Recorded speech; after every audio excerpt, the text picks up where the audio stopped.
Olha só, a matéria saiu do Bullhorn. E eu vou mostrar também aqui para vocês o Guga Chakra da Bobo News. O desespero começou a bater na imprensa brasileira. Eu quero mostrar para vocês também uma teoria que surgiu da esquerda e algumas pessoas estão viajando aí na maionese. E aí eu vou falar sobre tudo isso, né? A teoria esquerdista do teatro, de que tudo foi uma encenação, tudo não passou de um teatro. Então quem defende essa tese está ao lado de José de Abreu, de personalidades como Gleisi Hoffmann. Serviço secreto não fez varredura no prédio onde o atirador de Trump estava. Se tivesse sido feita a varredura, o que é varredura? Você verifica se existe bomba, se existe alguém que está ali, se existe uma arma já escondida. Além disso, você protege os prédios todos em volta. Não existiam tantos prédios assim.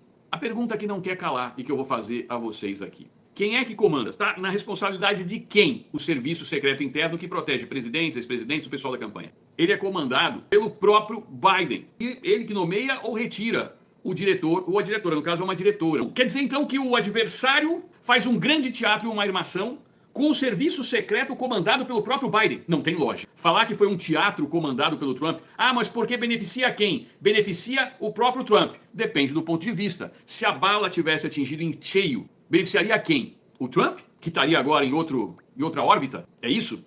Então, vocês vejam que não cola o argumento. Outro detalhe, o sujeito que teoricamente seria contratado, vai lá, dá um tiro, acerta só a orelha que a gente vai te matar, tá?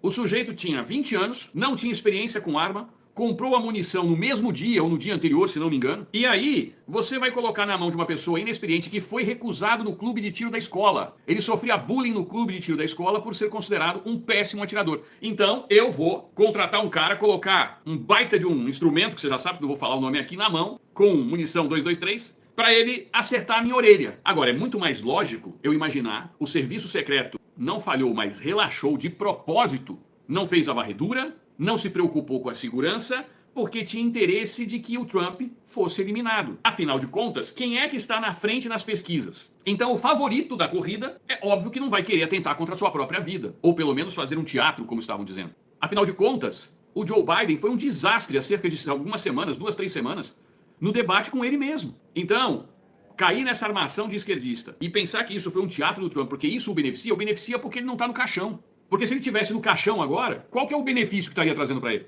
Se ele tivesse que contratar alguém para fazer, não ia contratar um garoto de 20 anos que nunca tinha pego numa arma como aquela, e muito menos tivesse sido reprovado no clube de tiro da própria escola, de tão mal que atira. Gente, com todo o santo respeito a quem pensa nisso. O serviço secreto comandado pelo próprio Joe Biden não faz a varredura de propósito, e o Joe Biden vai na televisão dizendo que quer pregar a união e está sensibilizado e presta solidariedade ao próprio adversário e liga para ele. Isso só pode passar na cabeça de esquerdista e de pessoas mal intencionadas. Eu não vejo outro elemento para isso. Agora, que houve uma falha, eu não chamo de falha. Falha é se tivesse feito a varredura no local e a pessoa com um monte de técnicas, etc., desceu de rapel, se era o homem invisível, sei lá o quê, conseguiu burlar toda uma segurança feita. Isso foi negligência na melhor das hipóteses. Na pior das hipóteses, foi caso programado, porque elimina o Trump, acabou o adversário. Quem que os republicanos iriam colocar? Serviço secreto não fez a varredura no prédio onde o atirador de Trump estava. Um porta-voz do Serviço Secreto dos Estados Unidos admitiu, nesta segunda-feira, dia 15, hoje,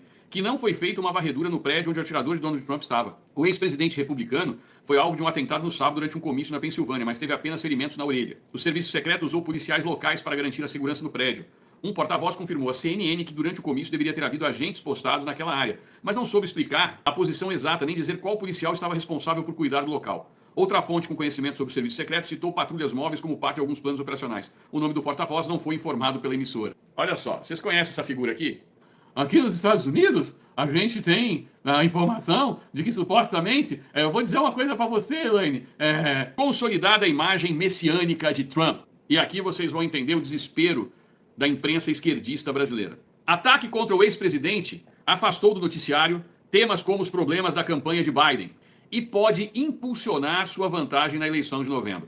Aonde está esse pode aqui? Vocês vão ver no finalzinho da reportagem que muda o pode já para um tom, de ferrou, para não falar outra coisa.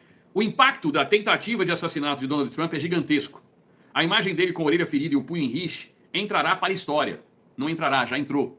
A tendência neste primeiro momento pode ser de um aumento da vantagem dele sobre um cada vez mais frágil Joe Biden. Sem dúvida, o republicano se consolida como favorito para as eleições de novembro. Ele já não era favorito? Era. Agora ele está falando que o favoritismo está consolidado. Nessa semana, Trump vem a Milwaukee para a convenção republicana. Cheguei nesse domingo para acompanhar o evento no qual o ex-presidente será formalmente nomeado como candidato republicano. Saberemos também quem será o escolhido ou a escolhida para ser seu vice. Esses acontecimentos, aliás, aos poucos dominarão o noticiário. Um fenômeno interessante das campanhas eleitorais dos Estados Unidos é como episódios que parecem definitivos na campanha, com um suposto efeito duradouro na eleição, acaba ficando em um segundo plano. Quando voltamos para 2016, na primeira vitória de Trump, parecia que um vídeo no qual ele fala uma série de profanidades sobre mulheres seria a derrocada definitiva da sua campanha. Veja só a ideia do esquerdista, como eles pensam. Eles achavam lá em 2016 que uma fala do Donald Trump sobre mulheres ia ser o suficiente para eles fazerem um baita de um estardalhaço e acabar com a campanha. No fim, foi esquecido em semanas. A reabertura e fechamento do processo dos e-mails de Hillary Clinton dominaram os debates nos dias anteriores à eleição. Semanas atrás estive com centenas de jornalistas diante da corte em Nova York para aguardar o veredito de Trump. E ali eles achavam que a campanha do Trump estava acabada. Que nem eles acharam que tornar Bolsonaro inelegível estaria acabada direito. Quando houve a condenação, imaginava-se que seria um divisor de águas. E eu vi muito jornalista do Bullhorn e da Bobo News falando essa besteira. A sentença que seria divulgada no dia 11 ficou para setembro. Agora, ninguém mais fala no assunto. Até mesmo a pressão sobre Joe Biden retirar sua candidatura ficou em segundo plano, após o ataque contra Trump na Pensilvânia. No mundo das redes sociais, os acontecimentos são rápidos. Talvez em um mês, na Convenção Democrata, não estejamos mais falando da tentativa de assassinato. Uma série de eventos aleatórios podem acontecer até lá e voltaremos a dizer que talvez seja decisivo para a eleição. A convenção é hoje, vai até o dia 19. No dia 19 de agosto, daqui a um mês, são as convenções democratas. Vocês acham que essa tentativa de assassinato, com essa enxurrada de mídia espontânea, vai ser esquecida durante a campanha? Primeiro, que a imagem não vai sair. Segundo, que vai ter debate. Terceiro, que nós temos eventos. Quarto, que vai haver uma investigação. Quinto, o Congresso americano e até senador democrata já estão falando em convocação da diretora do Serviço Secreto de Biden para depor na Câmara.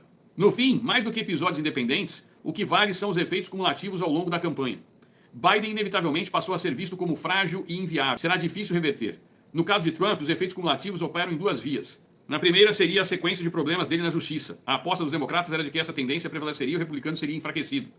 Na segunda seria de que o ex-presidente seria uma espécie de líder messiânico, perseguido pela mídia, o establishment. Isso fortalece entre os republicanos e deve mobilizar a base que está incendiada. Já a democrata anda cada vez mais desanimada. Então ele confessa que a base democrata foi diluída. Então, o grande problema é que a imprensa mundial, juntamente com o Partido Democrata, não sabem o que fazer. O Trump, ele vai discursar, ele vai encerrar a convenção do Partido Republicano. Eu quero dizer uma coisa para vocês, em especial para que vocês entendam. Nós vamos enfrentar uma guerra midiática. Saiu uma matéria hoje no Bullhorn dizendo que o entorno do Larapo está preocupado. Mesmo porque ele fez uma declaração há cerca de 10 dias, falando que torcia pela vitória de Joe Biden e que o Trump era uma ameaça à democracia. Daqui por diante, vocês vão ver uma mudança no cenário.